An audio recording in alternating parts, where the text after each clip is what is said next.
Cumplí 17 años con esperanza en mi corazón. Era un martes de abril en Valencia, con el aroma de los naranjos flotando por las calles estrechas de nuestro barrio. Siempre había sido la hija callada, la obediente que rara vez cuestionaba las reglas de nuestra estricta familia. Mi padre, Eduardo, era profesor de historia en el instituto local, un hombre respetado por todos, pero temido en casa por su temperamento explosivo. Mi madre, Carmen, vivía a su sombra, una mujer que alguna vez tuvo sueños propios pero que ahora solo existía para complacerlo. Aquella mañana me levanté temprano. El sol apenas se asomaba por mi ventana cuando decidí hornear mi propio pastel, porque nadie parecía recordar que era mi cumpleaños. Mezclé la harina con azúcar, huevos y un poco de canela, tal como me había enseñado mi abuela Dolores antes de fallecer. Me dije a mí misma que mis padres solo estaban ocupados. Papá con sus exámenes de fin de curso, mamá con sus tareas en la parroquia. Pero en lo más profundo, ya sabía que algo andaba mal. El día transcurrió como cualquier otro. Fui al instituto, me senté sola durante el almuerzo como siempre, y regresé a casa esperando, quizás, encontrar una pequeña sorpresa. Una tarjeta, un abrazo, algo que me dijera que no era invisible. El pasillo de casa estaba en silencio cuando entré. Coloqué mi pastel sobre la mesa de la cocina y encendí una vela solitaria. «Feliz cumpleaños, Lucía», susurré a la habitación vacía. La tarde cayó con una lluvia suave, tan típica de la primavera valenciana. Estaba sentada junto a la ventana, viendo cómo las gotas dibujaban caminos en el cristal, cuando escuché la puerta principal. Las voces de mis padres llegaron amortiguadas desde el vestíbulo. Hablaban en susurros tensos, como lo habían estado haciendo durante semanas. Mencionaron a mi tía Sofía en Madrid, algo sobre cartas y secretos. Cuando llegó la noche, mi padre se paró al pie de la escalera, sus ojos fríos y extraños bajo la luz amarillenta del pasillo. Nunca olvidaré esa mirada, era como si estuviera viendo a una desconocida y no a su hija. Mi madre permanecía en silencio detrás de él, brazos cruzados, su rostro una máscara perfecta de indiferencia. «Ya no eres nuestra hija», dijo él, su voz cortando el aire como un cuchillo. Me quedé paralizada. Al principio pensé que era una broma retorcida, algún juego cruel del que pronto se disculparían. Pero entonces abrió la puerta principal y señaló hacia afuera. Mis cosas estaban en bolsas de basura negras en el porche, empapándose bajo la lluvia que ahora caía con fuerza. Mi ropa, mis libros del instituto, hasta mi pequeña colección de conchas marinas que había recogido durante años en nuestros veranos en Alicante. Todo arrojado como basura. «¿Qué he hecho?», pregunté, mi voz apenas un hilo. «Por favor, dime qué he hecho mal». Mi madre no dijo una palabra. Simplemente se dio la vuelta, subió las escaleras y desapareció en el pasillo oscuro. Pero antes de irse, vi algo en sus ojos. ¿Culpa? ¿Miedo? Nunca lo sabré con certeza. «Encontramos las cartas», fue lo único que dijo mi padre. «Lo sabemos todo». Las cartas. Mi corazón se detuvo. Las cartas de Elena, mi amiga del instituto, o algo más que una amiga, según lo que habíamos escrito en esas páginas que creía seguras bajo mi colchón. Palabras de amor adolescente, sueños y secretos que ahora me condenaban. Intenté explicar, suplicar, gritar, preguntar por qué esto era tan imperdonable.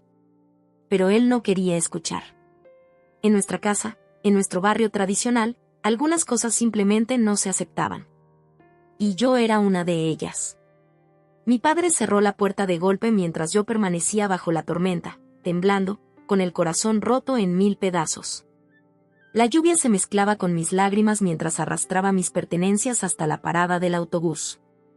No tenía dinero suficiente para ir lejos, pero sabía que no podía quedarme.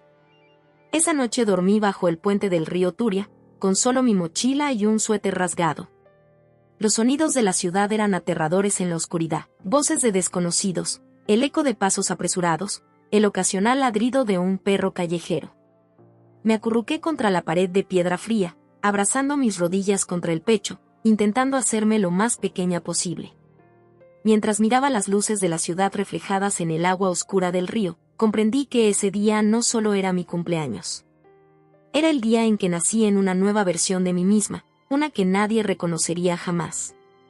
La hija obediente había muerto esa noche, y en su lugar quedaba alguien nuevo, alguien que tendría que aprender a sobrevivir sola. En la distancia, las campanas de la Catedral de Valencia marcaron la medianoche. Mi cumpleaños había terminado. Mi vida anterior también. Lo que vendría después era un territorio desconocido, tan oscuro e incierto como el agua negra que fluía silenciosamente bajo mis pies.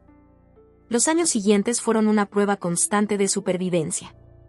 Valencia, la ciudad que una vez llamé hogar, se convirtió en un laberinto hostil donde cada esquina ocultaba un nuevo peligro. Aprendí rápido que las calles tienen sus propias reglas, implacables para quienes no saben adaptarse. Dormí en albergues cuando tuve suerte, y en cajeros automáticos cuando no la tuve. Los primeros meses fueron los más duros. Cada mañana despertaba con la esperanza irracional de que todo hubiera sido una pesadilla, que al abrir los ojos estaría de vuelta en mi habitación con las paredes amarillas y el pequeño escritorio junto a la ventana. Pero la realidad siempre me golpeaba con la misma crueldad, estaba sola. Me corté el pelo yo misma con unas tijeras oxidadas que encontré en un contenedor de basura. Lo teñí de negro en los baños públicos de la Estación del Norte, usando un tinte barato que compré con las monedas que había conseguido limpiando mesas en una cafetería. Quería borrar cualquier rastro de la Lucía que mis padres habían rechazado. Mi primer trabajo estable fue en el Mercado Central, ayudando a doña Pilar, una anciana que vendía hierbas y especias. Empezaba a las 4 de la madrugada, cuando la ciudad aún dormía, y terminaba con las primeras luces del atardecer. El olor a azafrán, romero y tomillo se impregnaba en mi ropa, en mi piel, como un perfume que me recordaba que seguía viva. «Tienes ojos tristes para ser tan joven», me dijo doña Pilar un día mientras contábamos las ganancias. No le conté mi historia completa, solo que estaba sola en la ciudad. Ella no preguntó más.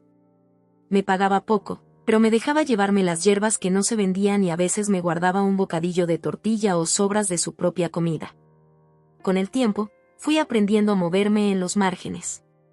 Conocí a otros como yo, Manolo, un músico callejero que tocaba la guitarra por las noches en la Plaza de la Reina, Teresa, que había escapado de un marido violento y ahora vendía pulseras hechas a mano en el Paseo Marítimo, y Ramón, un viejo marinero que conocía todos los rincones donde se podía dormir sin ser molestado por la policía.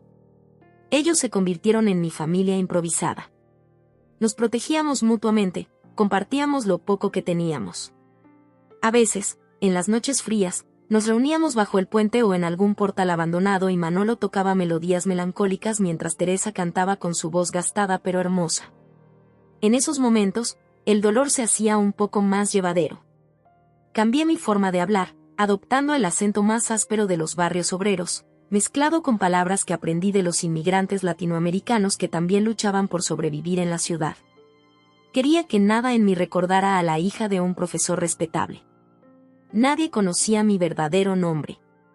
Para ellos, yo era Alma, un nombre que elegí porque sentía que mi alma era lo único que me quedaba intacto. Leía libros que encontraba en contenedores o que robaba discretamente de las bibliotecas públicas.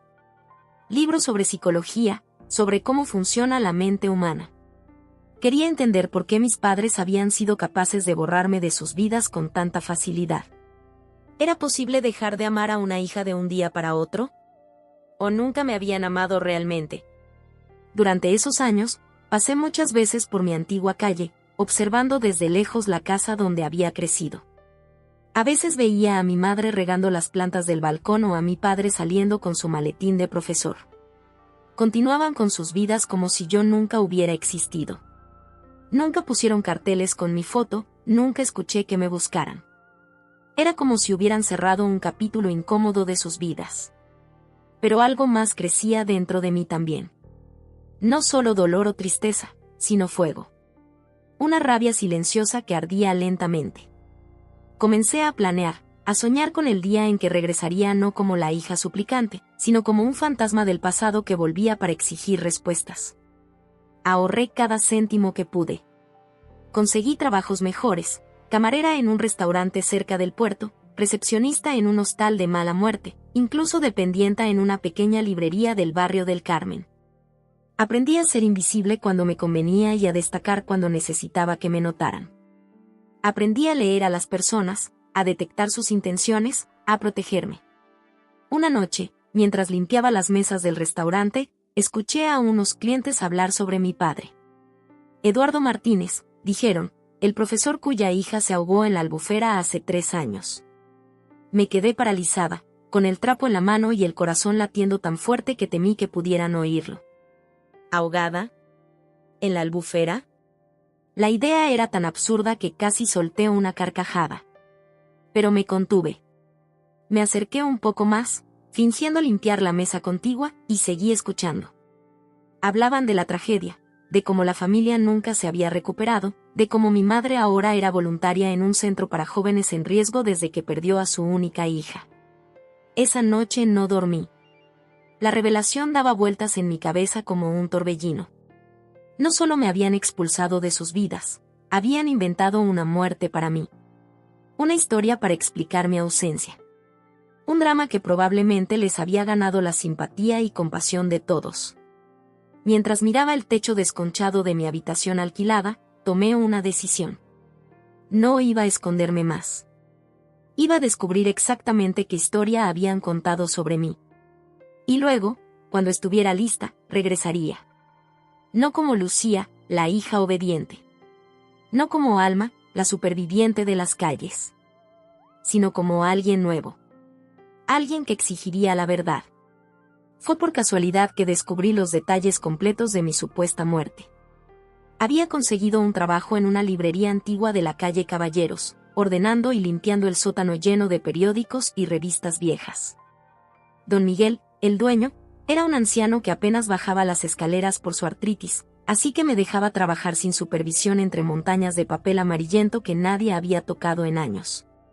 Una tarde de octubre, mientras clasificaba periódicos locales por fecha, encontré un ejemplar de las provincias de hacía 2 años. Mi corazón se detuvo cuando vi mi propio rostro en blanco y negro en la sección de obituarios. Era una foto de mi graduación de la ESO, la última foto oficial que me habían tomado.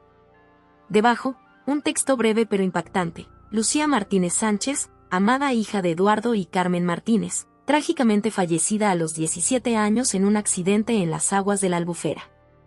Su espíritu brillante y bondadoso permanecerá por siempre en el corazón de quienes la conocieron. Me senté en el suelo polvoriento, con el periódico entre mis manos temblorosas. Un sonido extraño escapó de mi garganta, algo entre risa y sollozo. Una risa amarga, rota.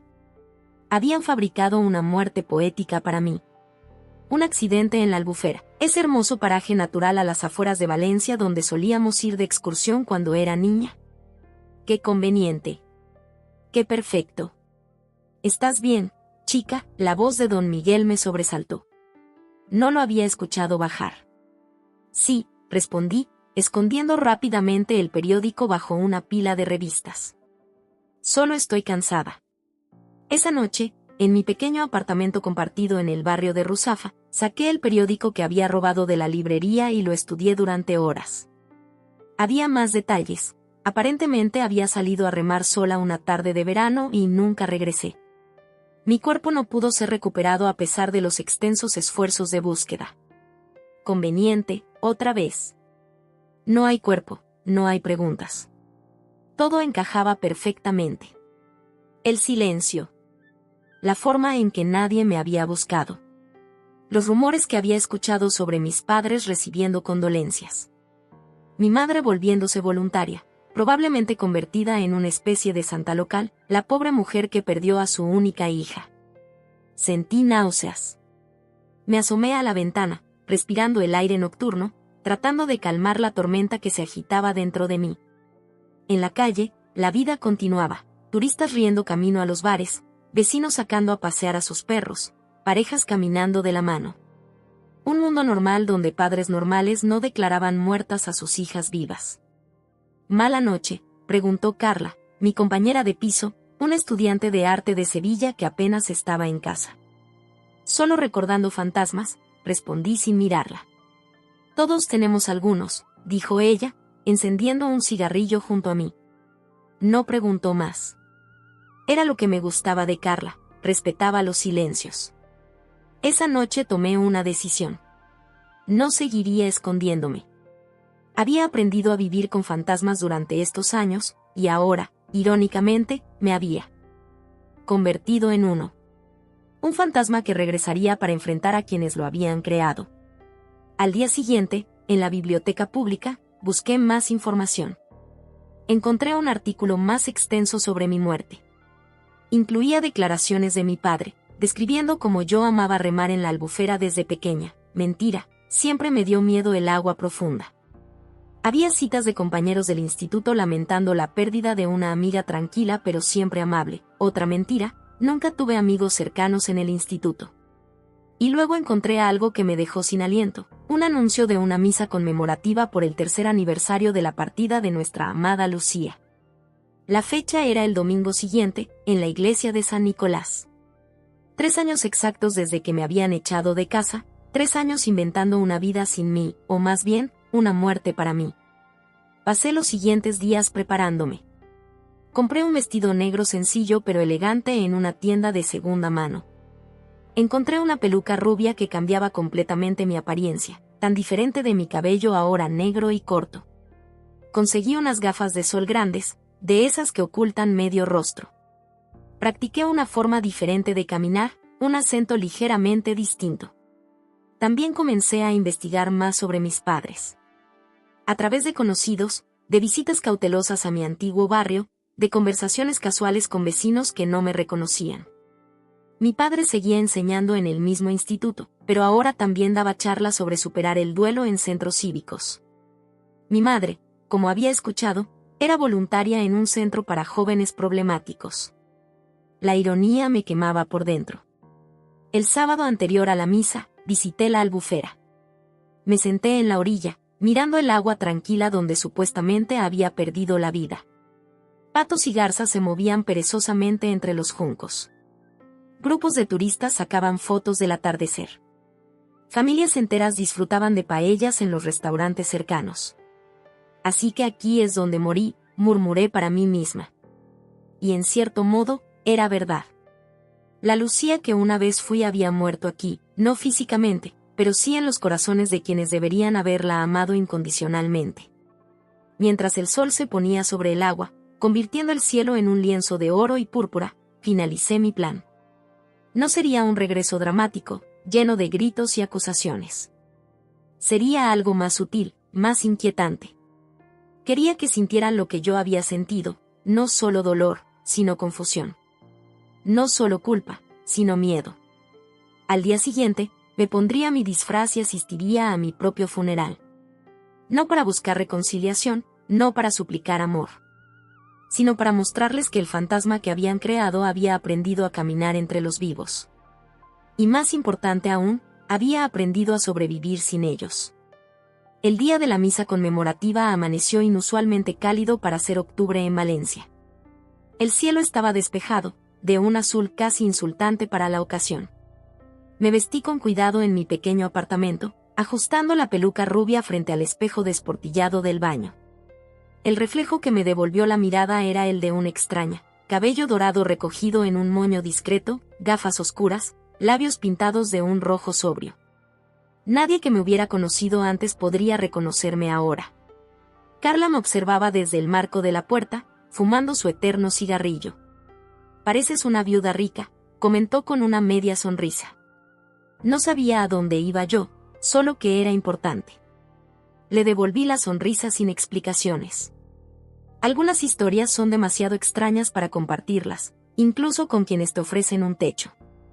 Tomé el tranvía hasta el centro histórico, mi corazón latiendo cada vez más rápido conforme nos acercábamos a la iglesia de San Nicolás. La había visitado muchas veces de niña, mi madre era devota y me llevaba a misa cada domingo.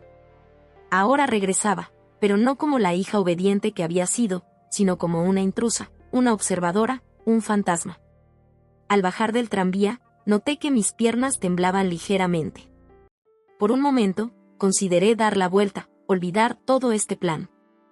¿Qué ganaría realmente con esto? Pero entonces recordé la frialdad en los ojos de mi padre, el silencio cómplice de mi madre, las noches bajo el puente, el hambre, el miedo. Y seguí caminando. La iglesia, con su fachada barroca y sus santos de piedra, parecía observarme acusadoramente. Me detuve en la plaza, observando a la gente que comenzaba a llegar. Vestidos negros, rostros solemnes, abrazos discretos. Reconocí a algunos, vecinos del barrio, colegas de mi padre del instituto, amigas de mi madre de la parroquia. Todos venían a llorar por una muerta que caminaba entre ellos. Me coloqué en un banco de la plaza, fingiendo leer un libro mientras observaba. Entonces los vi, mi padre saliendo de un taxi, ofreciéndole la mano a mi madre para ayudarla a bajar. Ella llevaba un vestido negro sencillo y un pequeño sombrero con velo que ocultaba parte de su rostro. Parecía más delgada, más frágil de lo que recordaba. Mi padre, en cambio, apenas había cambiado, el mismo porte erguido, el mismo cabello pulcramente peinado, ahora con algunas canas más en las sienes. Pasaron junto a mí sin mirarme siquiera. Tan cerca que pude oler el perfume de mi madre, el mismo que usaba desde que tengo memoria, azahar y vainilla. Tuve que contenerme para no extender la mano y tocarla, para no revelarme allí mismo. Pero no era el momento. Esperé unos minutos más antes de entrar. El interior de la iglesia estaba en penumbra, iluminado por docenas de velas y algunos rayos de sol que se filtraban por las vidrieras. El olor a incienso y cera derretida me transportó instantáneamente a mi infancia. ¿Cuántos domingos pasé sentada en estos mismos bancos, soñando despierta mientras el sacerdote hablaba de pecados y salvación? Me deslicé silenciosamente hasta uno de los últimos bancos. Desde allí podía ver las nucas de todos los asistentes y, en primera fila, las espaldas rígidas de mis padres. Junto a ellos reconocí a mi tía Sofía, la hermana de mi madre, y a mi primo Alberto. También estaban los Ramírez, nuestros vecinos de toda la vida, y la señora Consuelo, mi antigua profesora de piano. El padre Ignacio, un hombre mayor que me había dado la primera comunión, subió al altar. Su voz, cansada pero firme, resonó por la nave. Estamos reunidos hoy para recordar a nuestra querida Lucía, en el tercer aniversario de su partida a la casa del Señor. Sentí un escalofrío recorrer mi espalda. Era surrealista estar sentada allí, escuchando hablar de mí en pasado. Vi cómo mi madre se llevaba un pañuelo al rostro. ¿Eran lágrimas genuinas o parte de la actuación? El padre continuó con la ceremonia. Habló de una joven brillante, un alma dulce arrebatada demasiado pronto. Las mentiras se acumulaban como el incienso en el aire, espesas, asfixiantes. Cuando describió cómo yo amaba la naturaleza y encontraba paz en las aguas de la Albufera, tuve que morderme el labio para no soltar una carcajada amarga. Después del sacerdote, mi padre se levantó para hablar. Su voz, la misma que me había ordenado salir de casa para siempre, ahora temblaba con una emoción estudiada mientras hablaba de su niña, de cómo iluminaba nuestras vidas con su sonrisa. Cada palabra era una puñalada, cada frase una nueva traición. Lucía nos enseñó el significado del amor incondicional, dijo, y algo se rompió dentro de mí. Era demasiado. La hipocresía, la farsa, el teatro montado sobre mi supuesta muerte. Me quité las gafas lentamente. Era el momento. Me levanté y comencé a caminar por el pasillo central, cada paso resonando en el suelo de mármol. Los asistentes comenzaron a girarse, curiosos por la interrupción. Sentí sus miradas clavadas en mí, pero mantuve los ojos fijos en mis padres, que seguían de espaldas, ajenos a lo que se acercaba. Mi padre se detuvo a mitad de frase cuando los murmullos entre los asistentes se hicieron más audibles. Se giró y nuestras miradas se encontraron. Por un instante, no hubo reconocimiento en sus ojos. Solo después, cuando me quité completamente las gafas y le sostuve la mirada, vi cómo el color abandonaba su rostro. Mi madre también se giró. Dejó caer su pañuelo y sus labios formaron mi nombre sin emitir sonido alguno. Su expresión pasó del desconcierto al horror en cuestión de segundos. Me acerqué hasta el pequeño altar donde habían colocado una fotografía mía rodeada de flores blancas. La tomé entre mis manos y la observé, una Lucía que ya no existía, con su sonrisa inocente y sus ojos sin sombras. Durante unos segundos, el silencio en la iglesia fue absoluto. Luego miré hacia la congregación y sonreí. Esta no soy yo, dije, mi voz clara y firme resonando en la nave. Luego me giré hacia los asistentes y amplié mi sonrisa. Pero he venido de todos modos, porque quería ver cuántos de ustedes lloraban por una mentira. El caos estalló al instante. Mi tía Sofía soltó un grito ahogado. El señor Ramírez se persignó varias veces, como si estuviera viendo una aparición. Mi prima Adelina, siempre dramática, se desmayó sobre el banco con un ruido seco. El padre Ignacio se quedó paralizado en el altar, la boca abierta como si estuviera a punto de exorcizarme. Los murmullos se extendieron como fuego. Es ella, no puede ser, un fantasma, está viva. El pánico y la confusión eran palpables. Algunas personas se levantaron para salir, otras se acercaron para verme mejor, como si fuera una atracción de feria. Mi padre parecía una estatua de sal, incapaz de moverse o hablar. Su rostro ya no mostraba horror, sino algo peor, vergüenza. La vergüenza de quien ha sido descubierto en su mentira más elaborada. Mi madre, en cambio, dio un paso hacia mí. Sus ojos, idénticos a los míos, estaban llenos de lágrimas. Lucía, susurró, extendiendo una mano temblorosa hacia mí. Di un paso atrás, evitando su contacto. No había venido a buscar reconciliación. Había venido a exponer la verdad, a reclamar mi existencia, a demostrarles que no habían logrado borrarme. El caos se apoderó de la iglesia. El padre Ignacio intentaba sin éxito calmar a los presentes mientras las exclamaciones y murmullos se multiplicaban como un enjambre furioso. Mi prima Adelina fue llevada a una sala lateral, aún inconsciente. Mi tío Javier, médico de profesión, la acompañaba tomándole el pulso con gesto preocupado. La señora Consuelo, mi antigua profesora de piano, lloraba desconsoladamente en un rincón, repitiendo "es un milagro" entre sollozos. Pero yo solo tenía ojos para mis padres. Mi padre seguía petrificado, la mano aferrada al atril del que se había estado apoyando para dar su discurso hipócrita. Mi madre, tras mi rechazo, había retrocedido hasta caer sentada en el primer banco, sus ojos enormes fijos en mí como si contemplara un imposible. Por favor, todos mantengan la calma, rogaba el párroco, su voz perdida entre el alboroto. Vayamos a la sacristía a hablar tranquilamente, me dijo, acercándose con cautela como quien se aproxima a un animal salvaje. No hay nada que hablar en privado, padre, respondí, mi voz resonando con una autoridad que ni yo misma sabía que poseía. Todo lo que tengo que decir puede ser escuchado por quienes vinieron a llorar mi falsa muerte. Me volví hacia la congregación. Rostros conocidos de toda mi vida me miraban con una mezcla de incredulidad, miedo y fascinación. Estaban los Navarro, dueños de la panadería donde comprábamos el pan cada mañana, el profesor García, que me había enseñado matemáticas, las hermanas Durán, amigas inseparables de mi madre que siempre me regalaban caramelos después de misa. Todos cómplices involuntarios de una farsa que había durado 3 años.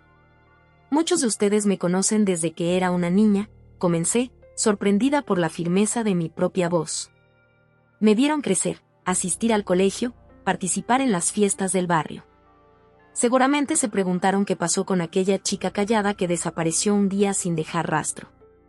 El silencio se fue imponiendo gradualmente. Incluso los que habían intentado salir se detuvieron, atrapados por la fuerza de mis palabras. Pues bien, la verdad es muy distinta a la historia que les han contado. Miré directamente a mi padre, que por fin parecía reaccionar, enderezándose como si se preparara para defenderse. No hubo accidente en la albufera. No hubo cuerpo perdido en las aguas.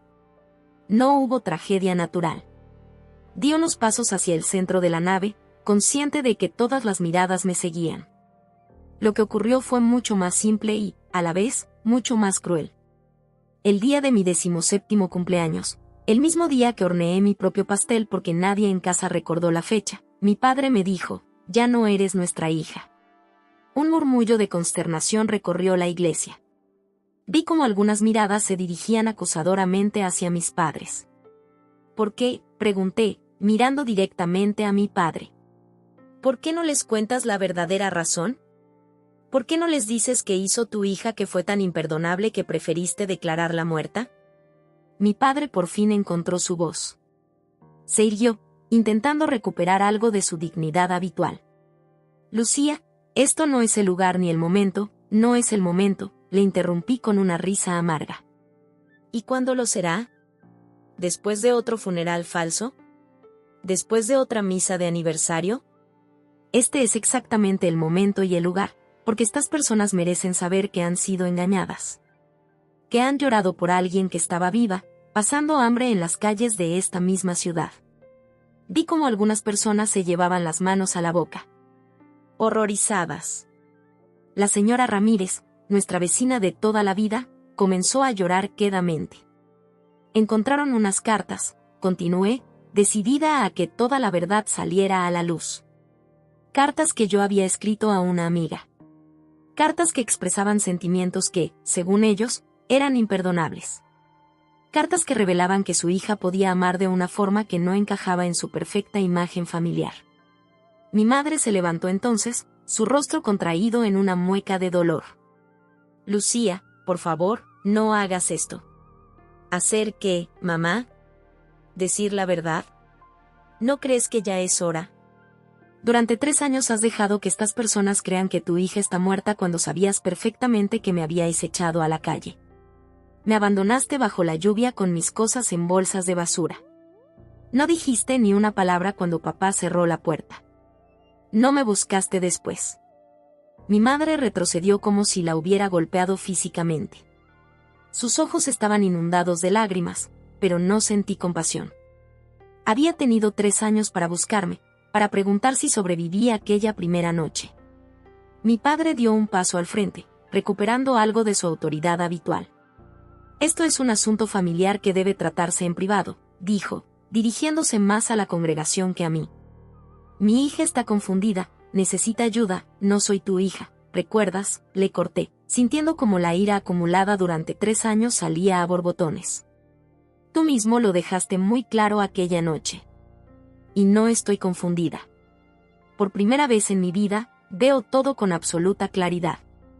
Me acerqué a él hasta quedar a menos de 1 metro, mirándole directamente a los ojos. No era consciente de que había crecido desde la última vez que nos vimos. Ahora estábamos casi a la misma altura. Querías una hija perfecta. No lo fui. Pero en lugar de intentar amar a la que tenías, la tiraste como si fuera basura.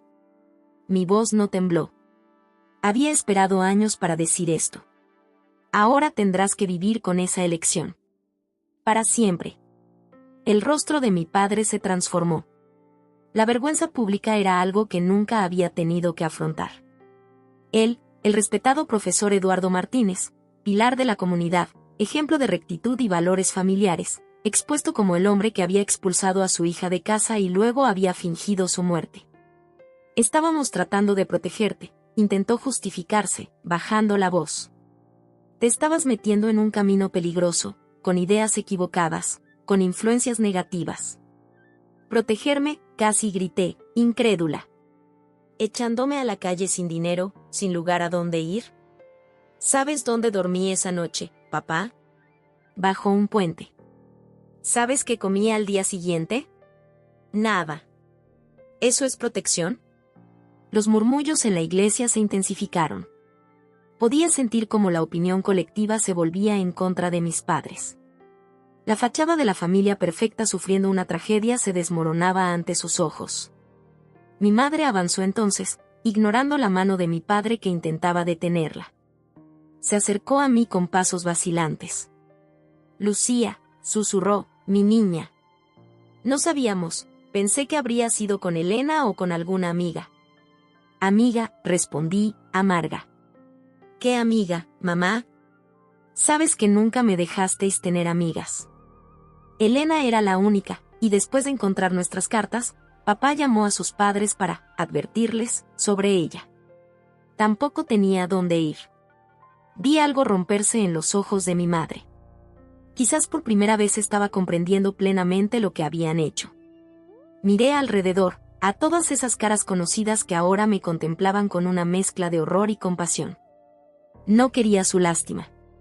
No había venido por eso. No he venido a buscar perdón, dije, dirigiéndome a todos. Ni reconciliación. Solo la verdad. Ya no soy la chica que conocieron. Esa Lucía murió realmente aquella noche lluviosa, cuando descubrió que el amor de sus padres era condicional. Di unos pasos hacia la salida, pero me detuve junto al pequeño altar donde habían colocado el retrato rodeado de flores. Lo tomé en mis manos una vez más. Me habéis llorado durante 3 años por las razones equivocadas, dije suavemente. Llorad ahora, si queréis, por la verdadera tragedia, una familia que prefirió una hija muerta a una hija real, con defectos, con dudas, con un corazón capaz de amar de forma que ellos no podían comprender. Deposité el retrato nuevamente entre las flores, con un gesto casi reverente. En cierto modo, estaba despidiéndome de aquella versión de mí misma, la que nunca tuvo oportunidad de crecer en libertad. Nunca regresé a Valencia después de aquel día. Al salir de la iglesia, con los murmullos y sollozos a mis espaldas, sentí una extraña ligereza, como si hubiera dejado caer un peso invisible que llevaba años cargando. Caminé por las calles adoquinadas del barrio del Carmen, pasando junto a los mismos edificios centenarios que habían sido el escenario de mi infancia, sabiendo que los veía por última vez.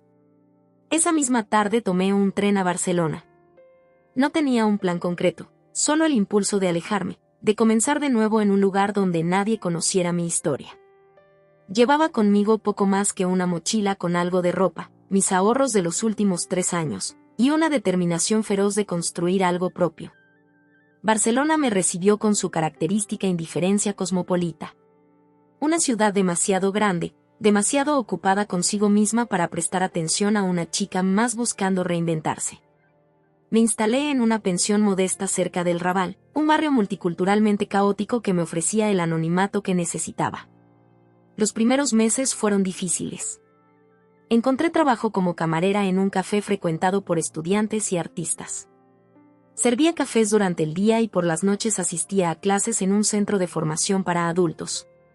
Elegí estudiar psicología, fascinada por entender cómo la mente procesa el duelo, la traición y la identidad.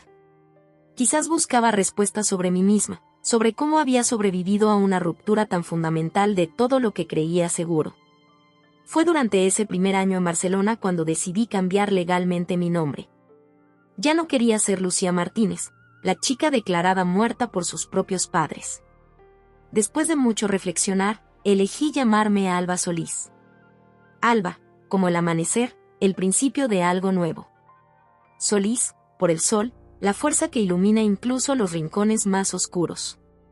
Un nombre que hablaba de luz y renacimiento. El trámite no fue sencillo. Necesité asesoramiento legal, declaraciones juradas explicando mi situación, pruebas de que el nombre anterior estaba vinculado a circunstancias traumáticas. El proceso se complicó aún más porque oficialmente yo estaba muerta. Tuve que demostrar que era la misma persona de la fotografía del DNI vencido, que las huellas dactilares coincidían. Pero finalmente, después de casi un año de burocracia, recibí los documentos que me otorgaban una nueva identidad legal. Ese día lloré por primera vez desde la confrontación en la iglesia, no de tristeza sino de alivio. Podía empezar realmente de cero. Con mi nueva identidad, pude solicitar becas para continuar mis estudios formalmente. Me aceptaron en la Universidad de Barcelona para la licenciatura en psicología. Estudiaba durante el día y seguía trabajando por las noches, ahora en la biblioteca del campus. Las horas entre libros, en el silencio reconfortante de la lectura, fueron mi santuario. Fue allí, entre estanterías llenas de conocimiento, donde conocí a Martín, un profesor de literatura comparada que venía a menudo a consultar textos antiguos. Empezamos hablando de libros, luego de filosofía, después de la vida. Con él compartí fragmentos de mi historia, no todo de golpe, sino poco a poco, como quien entrega piezas de un rompecabezas doloroso. Para mi sorpresa, no huyó horrorizado ni me miró con lástima. Simplemente escuchó, comprendió, y siguió viendo a la persona que era ahora, no la sombra de lo que había sido. Nuestra relación creció despacio, con la cautela de 2 personas que han aprendido que el amor puede ser tanto refugio como trampa. Martín tenía su propia historia de pérdidas. Había dejado Argentina durante la dictadura, dejando atrás familia y amigos que nunca volvería a ver. Entendía lo que significaba reinventarse, cargar con ausencias que se vuelven parte de uno. A los 27 años me gradué con honores. Mi tesis sobre identidad y trauma, la reconstrucción del yo tras experiencias de abandono familiar, recibió reconocimiento especial. Escribirla fue doloroso pero también sanador, una forma de transformar mi experiencia personal en algo que pudiera ayudar a otros. Comencé a trabajar en un centro de acogida para jóvenes en situación de vulnerabilidad. Chicos y chicas que, como yo años atrás, se encontraban solos, rechazados por sus familias por ser quienes eran. Les ofrecía no solo ayuda profesional sino la certeza viviente de que era posible sobrevivir, reconstruirse, encontrar propósito incluso después de la ruptura más profunda. A veces, alguien me pregunta si pienso en mis padres. Lo hago, pero no con la rabia ardiente de antes. Pienso en ellos con una especie de claridad melancólica. Fueron víctimas también, a su manera, de sus propios miedos, de su incapacidad para aceptar lo diferente, de generaciones de rigidez moral que les precedieron. No los perdono, pero ya no permito que el rencor hacia ellos ocupe espacio en mi presente. En ocasiones, recibo noticias de Valencia a través de antiguos conocidos que me encuentran por casualidad o por redes sociales. Supe que después del escándalo en la iglesia, mis padres vivieron tiempos difíciles. Los rumores se extendieron, la comunidad que antes los respetaba ahora los miraba con recelo. Mi padre se jubiló anticipadamente. Mi madre, según me contaron, comenzó a participar en grupos de apoyo para padres de hijos LGBTQI, quizás buscando algún tipo de redención o comprensión tardía. Nunca intentaron contactarme directamente, y yo tampoco busqué retomar la relación. Hay heridas que pueden cicatrizar, pero nunca vuelven a ser piel intacta. Martín y yo nos casamos en una pequeña ceremonia junto al mar, en la Costa Brava. Fue una celebración íntima, solo con las personas que habían formado parte de mi nueva vida, compañeros de la universidad, colegas del centro de acogida, los pocos pero valiosos amigos que había hecho en estos años. Carla, mi antigua compañera de piso en Valencia, vino sorpresivamente, trayendo consigo recuerdos de aquellos primeros días de supervivencia. Después de la boda, Martín y yo compramos un pequeño apartamento en Gracia, un barrio con plazas tranquilas y calles estrechas llenas de vida. Allí establecimos nuestro hogar, un espacio seguro donde ambos podíamos ser plenamente nosotros mismos. Las estanterías se llenaron de libros, las paredes de recuerdos de nuestros viajes, la cocina de aromas de comidas compartidas con amigos. Ahora, a mis 32 años, espero nuestro primer hijo. Cuando pongo mis manos sobre mi vientre redondeado, a veces me pregunto qué le contaré sobre sus abuelos, sobre mis orígenes. He decidido que le diré la verdad, adaptada a su edad, pero siempre la verdad. Quiero que sepa que viene de una línea de supervivientes, que lleva en su sangre la capacidad de rehacerse después de la tormenta. Muchas personas me preguntan si mi trabajo ayudando a jóvenes rechazados por sus familias está relacionado con mi pasado. Lo está, indudablemente. Pero no soy solo la suma de mis heridas. Mi historia comenzó con rechazo, pero no termina allí. Continúa con cada vida que toco, con cada joven que encuentra en mi experiencia un mapa para navegar su propio dolor. Algunas noches, cuando la ciudad duerme y el silencio envuelve nuestro apartamento, me asomo a la ventana y contemplo las luces de Barcelona extendidas hasta el mar. En esos momentos, pienso en aquella chica de 17 años, temblando bajo la lluvia con sus pertenencias en bolsas de basura. Quiero decirle que sobrevivirá, que encontrará amor, propósito, belleza. Que el dolor que ahora la consume no será eterno. La vida es extraña en su forma de tejer narrativas.